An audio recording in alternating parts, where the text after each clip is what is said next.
ښه راغلاست قدرمنو لیدونکو د فوتوشاپ دغه درسي لړۍ ته هیله مند یم چې ټول به روغ او جوړ یاست. درنو لیدونکو په ننني مبحث کې زه غواړم په یو شمېر موضوعاتو باندې بحث وکړم چې هغه عبارت ده د تصاویرو ترکیب کول. څنګه کولی شو تصاویر په یو بل کې مدغم کړو یا هم څو تصاویر یو ځای کړو. نو دغه دپاره زه یو تصویر ما خلاص کړی، یو بل څو تصاویر نور هم زه کوښښ کوم چې خلاص کړم. نو راځو پند له لارې یا به زه دغه تصویر انتخاب کړم، کنټرول بټن نیسم، دغه تصویر او یو بل تصویر زه به درې یو تصویر که چیرې زه وګورم چې کیفیت یې لږ څه ښه وي، د مثال په ډول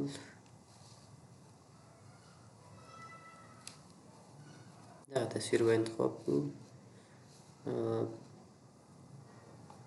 مثلا دغه یو کنټرول بټن ما پرېښی و ځکه بیا ورته اړتیا ده چې زه یې انتخاب کړم. اوپن باندې کلیک کوم. تاسو وګورئ دلته زما دغه درې تصاویر خلاص شو چې دغې څو تصاویر چې تاسو یې ګورئ افقي حالت لري. هغه یو تصویر چې ما مخکې خلاص کړی و دغه شکل تقریبا عمومي دی دغه تصویر کې. زه غواړم دغه نور تصاویر په دغه تصویر کې ځای په ځای کړم. نو دغه کار دپاره راځم د همدغه تصویر انتخابوم تر څو زموږ او تاسو کار ښه معلوم شو. هغه یو تصویر بندوم، زه دغه مثلا څنګه غواړو دغه تصویر هلته انتقال کړو. دغه دپاره د موف ټول څخه استفاده کوو او دلته کلیک حالت نیسو. تاسو یو خبرې ته پام وي چې کنورټ نیو لییر باندې کلیک کړئ، دا انتقال کوي راوړئ او دلته تاسو ځای په ځای کوئ یا یې خوشې کوئ.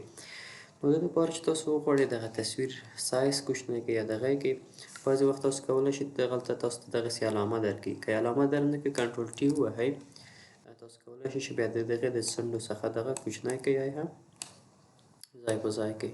دغسې شکل سره تاسو ته ځای په ځای کولی شئ. راځو دا هم لږ څه ځای په ځای کوم، دغه حالت ته ږدم. راځم دغه بل تصویر ته، مثلا دا هم د موف ټول په واسطه وړمه، دلته راوړمه.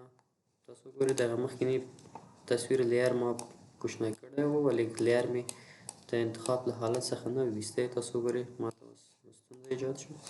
اجازه راکړئ زه دغه لییر ته انتخاب کړم، دا لږ څه شاته ویستم، بېرته دغه لییر انتخاب کړم. مثلا دا دلته ځای په ځای کړمه، لږ څه یې نور هم کوچنی کوم تر څو هغه نورو تصاویرو دپاره هم ځای بیا پاتې شي. تاسو وګورئ دغه. اوس راځم بېرته د دې دویم تصویر لییر انتخابوم، دا هم کوچنی کوم، دا هم نور هم کوچنی کوم او راوړم. تاسو وګورئ موږ او تاسو ته یو دوه کرښې راکوي، هم عمودي شکل هم افقي، تر څو موږ او تاسو وکولی شو خپل تصاویر د هماغې مطابق ځای په ځای کړو، سایز او اندازه یې جوړ کړو.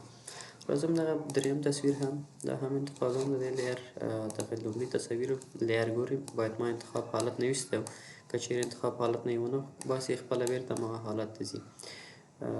بېرته راځم بکګراوند لییر انتخابوم، خلاص. راځم دریم تصویر ته، دا هم موف په واسطه کنورټ ټو نیو لییر باندې کلیک کوم، د موف په واسطه دا انتقالوم دلته او دلته یې ږدم. دا هم کولی شو مثلا د مثال په ډول که ستاسو په انتقال کې دغسې یو شکل نیسي وینئ، نو د دغسې شکل نو تاسو کولی شئ چې هغه ایډیټ حالت یې راوړئ یا هم سکیل تغییر ورکړئ.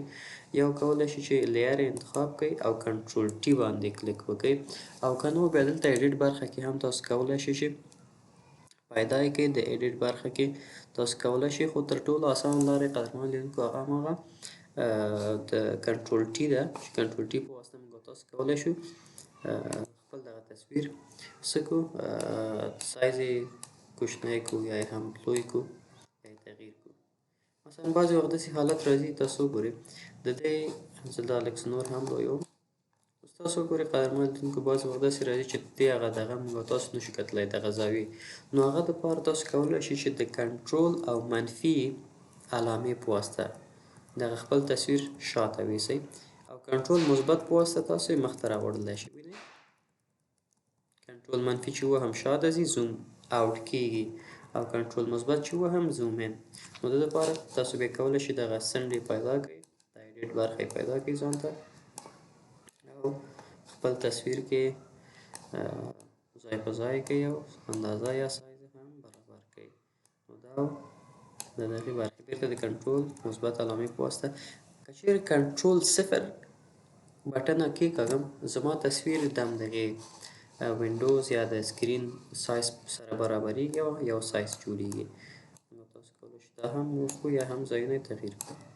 تاسو کولی شئ تاسو وګورئ که چیرې زه خپل لیار انتخاب نه کړم دلته نشم کولی چې په ساحې ته یې بدلون ورکړم. راځم دغه بلم دا هم بدلومه. نو دغسې موږ تاسو قدرمن لیدونکي کولی شئ خپل تصاویر که ځای په ځای شي یا مخکې شو. بل حالت چې موږ تاسو مثلا ډېر زوم فرض کړئ زوم ان موږ تاسو ډېر زوم شوي یو غواړو چې د تصویر نورو خواو ته ځای په ځای شو نو د هغه لپاره د سپیس بټنه کېکاږئ او د ماوس ښي بټنه کېکاږئ او مختلفو ځایونو کې بیا تاسو کولی شئ چې سپیس بټنه چې ونیسئ ورسره بیا هر چېرته تاسو خپل تصویر حرکت ورکولی شئ او د کنټرول منفي علامې په واسطه تاسو کولی شئ چې زوم ان او مثبت په واسطه زوم اوټ مثبت په واسطه زوم ان او منفي علامې په واسطه کنټرول منفي علامې په واسطه زوم اوټ کېږي. موږ تاسو کولی شئ په دغه شکل سره خپل تصاویر ترتیب کړو ایډیټ یې کړو او ځای په ځای کړو. قدرمنو لیدونکو د ننني مبحث همدلته پای ته ورسوو. بیا هم له تاسو هیله کېږي تر څو زموږ یوټیوب چینل درسره سبسکرایب کړئ د نورو ملګرو سره یې شریک کړئ تر څو هغوی هم زموږ له درسونو څخه خبر شي. ښه وخت ښې چارې سلامت